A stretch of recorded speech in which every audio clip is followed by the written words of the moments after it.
Assalamu alaikum, amis Nandité. Bonjour et bienvenue dans votre chronique Nandité Sonul. Savoir, c'est s'élever. Mais faudrait-il encore savoir s'élever? C'est ce que nous allons essayer de comprendre dans cette première chronique de Nandité Sonul. Je vais partir d'un texte religieux, un passage qui parle d'Adam, en parfait accord avec le thème de cette chronique, savoir s'élever. Il s'agit d'un passage coranique, sourate 2, versets 30 à 34, qui parle du début de l'humanité, de l'importance du savoir et de l'attitude à avoir face à la science, selon ma compréhension. Nous allons tirer 5 leçons à ce passage, puis conclure sur la moralité de l'histoire, selon mon interprétation. J'ignore si cette histoire est racontée de la même façon dans les autres livres religieux. Faites-le moi savoir en commentaire. Je vous invite à rester jusqu'au bout. On va bien se comprendre.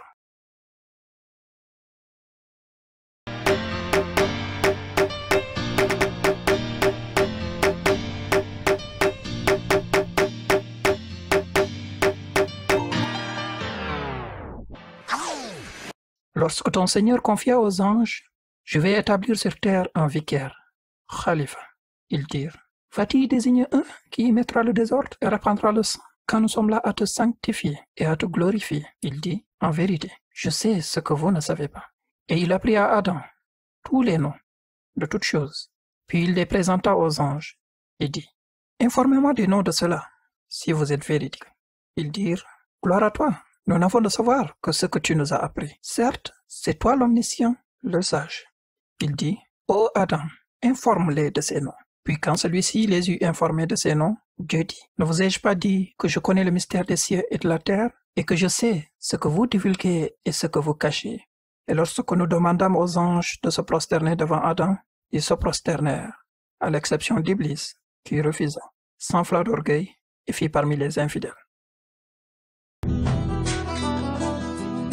Dieu est le sage, l'omniscient, le puissant, le maître, et pourtant, il décide de confier aux anges ce qu'il va faire, tout en sachant ce qu'ils allaient répondre. La question des anges, vas-tu désigner un qui y mettra le désordre et répandra le sang quand nous sommes là à te sanctifier et à te glorifier, n'est pas sans fondement. Ce sont des êtres de raison. Ils ont tout simplement parlé à la limite de leur connaissance, d'où le rappel divin. Je sais ce que vous ne savez pas. Dieu pouvait insuffler directement aux anges le savoir dont ils avaient besoin pour mieux comprendre son choix. Mais il a fait autrement. Il a appris à Adam à nommer les choses, à les définir. Il lui donna donc le vocabulaire, l'expression, la science par excellence. Toujours dans sa grande pédagogie, il les présenta aux anges en interrogation, comme pour leur dire « Montrez-moi donc votre connaissance si vous êtes véridique. » Les anges sont des êtres de raison. Ils reconnaissent de suite leurs limites en ces termes. Gloire à toi, nous n'avons de savoir que ce que tu nous as appris. Certes, c'est toi l'omniscient, le sage. De l'humilité donc, dans la parole, face à l'ignorance. Première leçon. L'ignorance abaisse. Faudrait-il avoir l'humilité de l'accepter? Maintenant que c'est fait, l'apprentissage ou le processus de transmission de savoir d'Adam aux anges peut commencer. Qui est plus apte à enseigner que celui qui a reçu l'enseignement du divin? Qui est plus prompt à partager que celui dont le cœur est saint? Deuxième leçon. La science se transmet par la raison. Le savoir se partage avec le cœur. Chacun n'en a reçu qu'une portion. La connaissance totale est du domaine de Dieu, qui a accès à toute la science, compris ce que nous cachons et ce que nous divulguons. Après cette transmission, Dieu demanda aux anges de se prosterner, comme pour dire « élevez cet être de science » ou « élevez le savoir reçu ». Selon l'interprétation qu'on peut en faire, les anges sont des êtres de raison. Ils s'exécutèrent immédiatement de l'humilité dans les actes. Troisième leçon, savoir s'abaisser pour élever la science. Mais non, tout le monde ne s'est pas prosterné parce qu'il y avait Iblis qui faisait partie du nombre des djinns selon un autre passage et qui, nous dit-on, avait été élevé au rang de commandeur des anges sur une base bien méritée. C'est un être de raison, mais aussi c'est un être d'émotion. Et voilà tout son problème.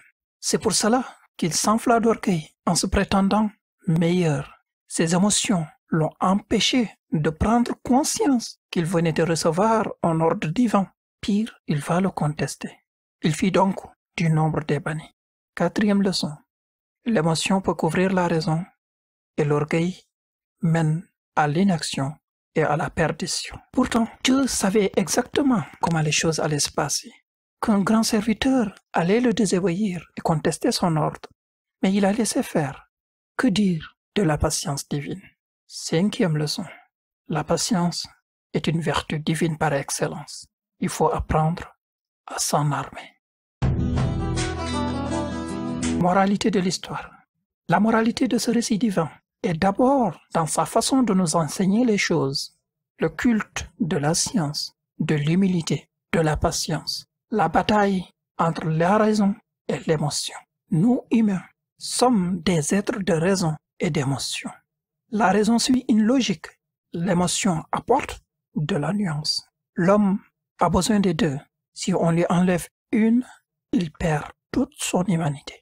Que faire si ce n'est que se rapprocher de l'état d'esprit d'Adam et s'éloigner de celui d'Iblis? Et puis, prenons toujours conscience que notre savoir est limité. Ne considérons jamais que notre perception est la seule vérité. Il nous faut aussi savoir apprendre des autres et transmettre aux autres. Faire preuve d'humilité, que l'on soit en situation d'ignorance ou que l'on se découvre savant. Faisons en sorte de ne jamais prendre les gens de haut. Ceci est une interprétation à la lumière de ma petite compréhension, mais surtout dans l'ombre de toute mon ignorance. Venez partager avec nous la vôtre dans le respect de la sensibilité de chacun. La diversité est une très grande richesse. N'oubliez jamais que tout nandité quelque part est ngaka ailleurs, mais aussi que tout ngaka peut devenir nandité à condition de prendre conscience de son ignorance et de faire un pas vers le savoir pour un jour s'élever.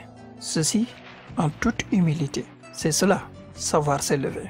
Informez-vous, formez-vous, passez à l'action si vous souhaitez être la meilleure version de vous. Merci pour votre attention. À la prochaine, Inch'Allah. Nandite sonul, yaa ma gën a xam.